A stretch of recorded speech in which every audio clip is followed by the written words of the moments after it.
Comme chaque semaine, les cobayes choisissent un défi proposé par les internautes. Je démarre avec Salomé Beckett. Elle nous demande si c'est possible de nager aussi vite dans du sirop que dans de l'eau.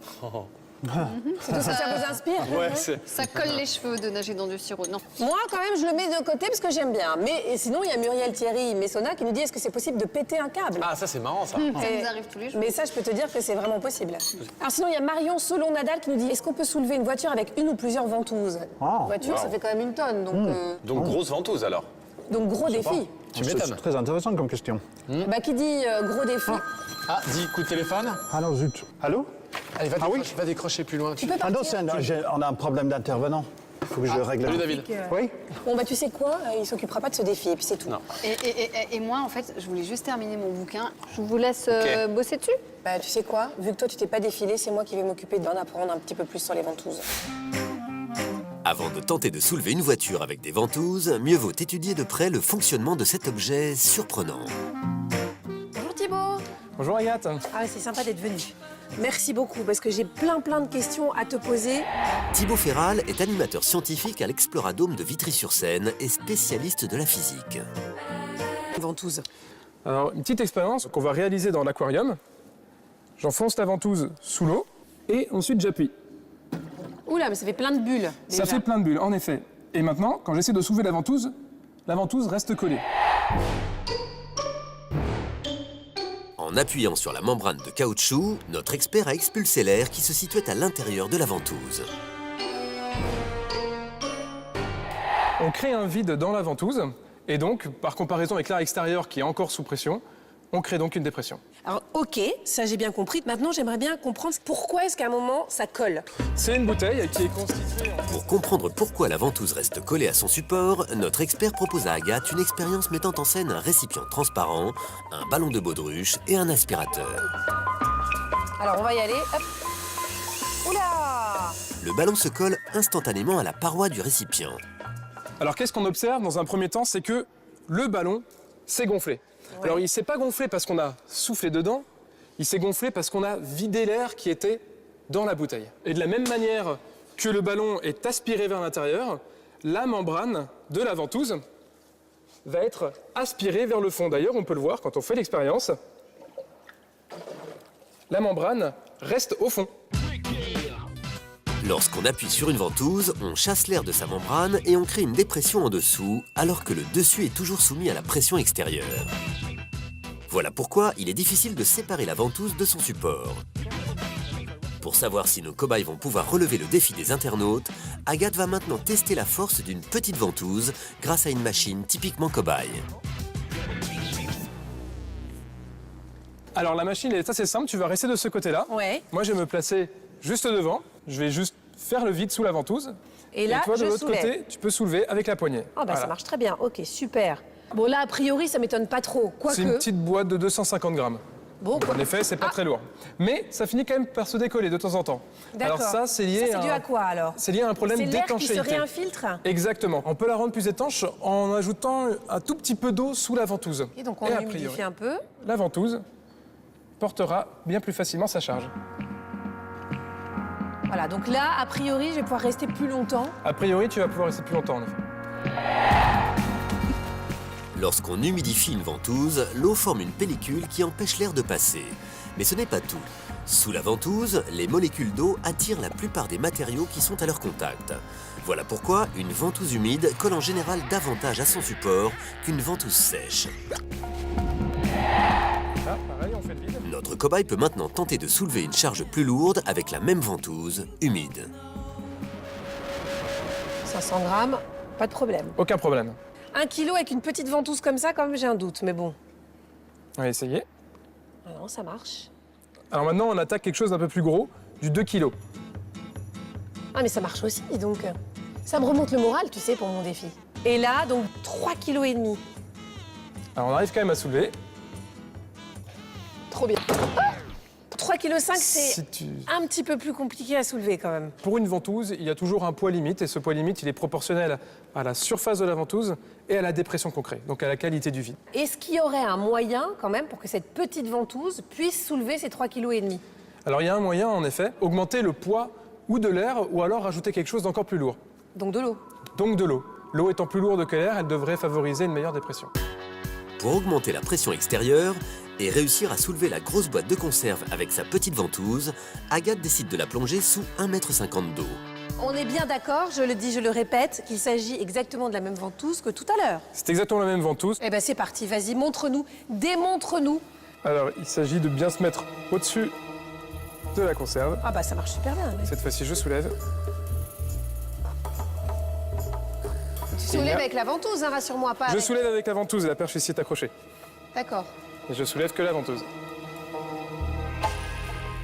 Arrivé au-dessus, Et arrivé à arrivé à l'air libre, l'air, elle se décroche. Elle se décroche. Donc la démonstration, elle est très nette. Le seul problème que j'ai, Thibaut, c'est que je ne vais pas immerger la voiture. On pourrait utiliser des ventouses bien plus efficaces, c'est-à-dire des ventouses dites hydrauliques, c'est des ventouses qui sont des pompes à vide.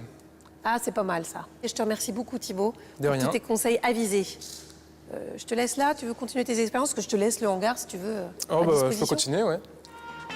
Merci. Hein. Heureusement, la chef des cobayes sait où trouver des ventouses hydrauliques.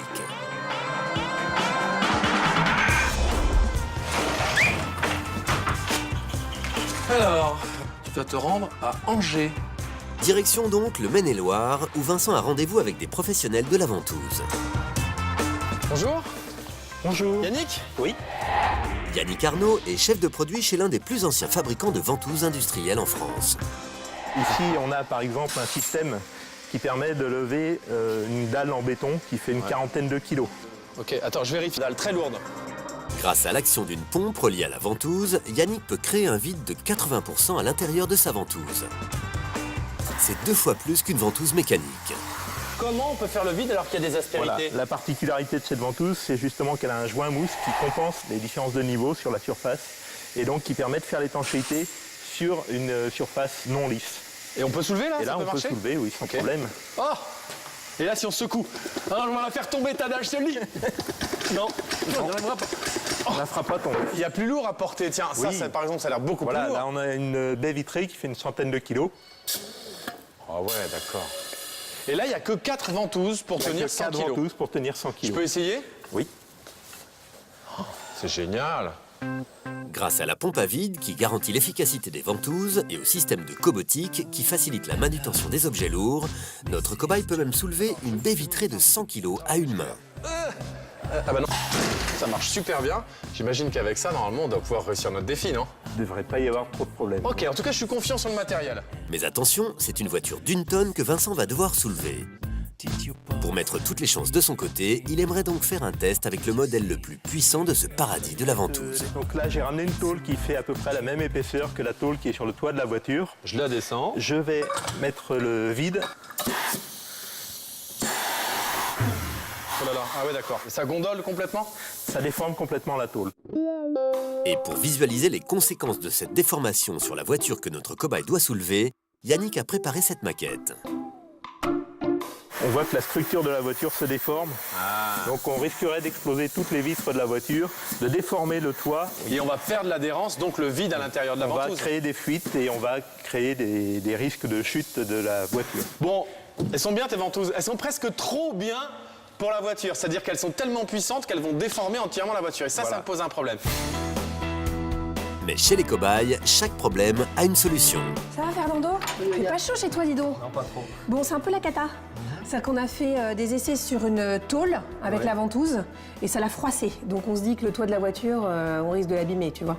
Donc je me dis, est-ce qu'on le renforcerait pas? Bah, si tu veux. Fernando, le technicien des cobayes, n'est jamais à court d'idées.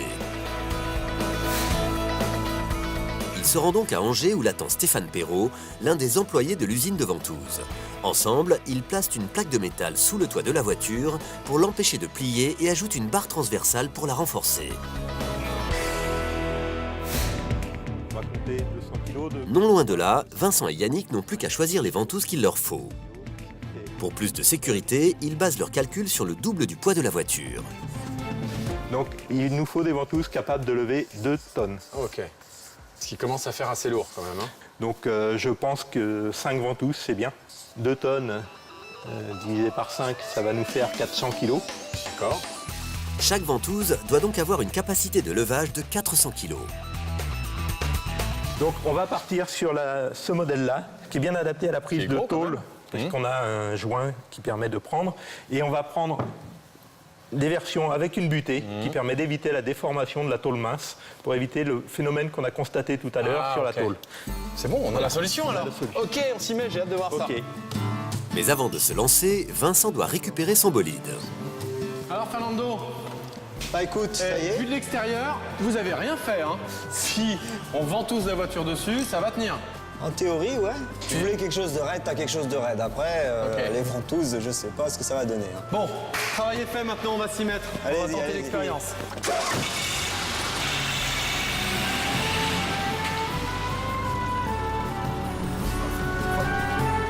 Voilà. Allez. Bon, c'est le grand moment là, Yannick.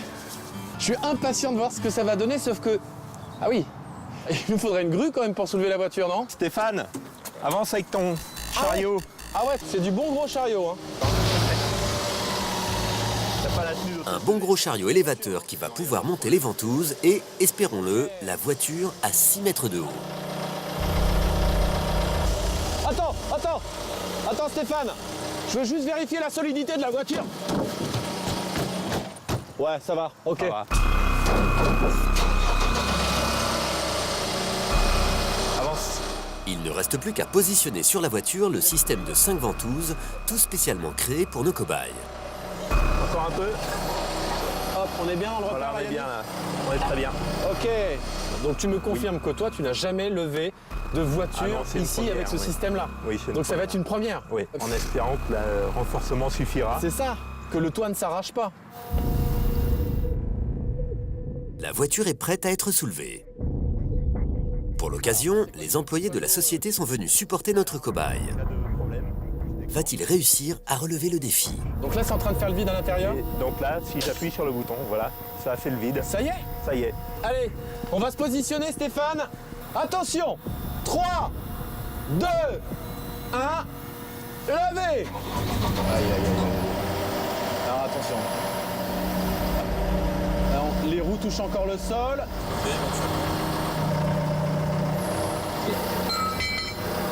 Ça y est, ça tient. Wow, oh là là là là là là. Oh, c'est génial. Moi j'estimerais que c'est réussi quand on aura réussi à la lever vraiment, quoi, 3-4 mètres. Oh là là là là. En tout cas, je sens aucune fragilité au niveau du toit. Là, pour l'instant, ça a l'air de bien tenir. Hein.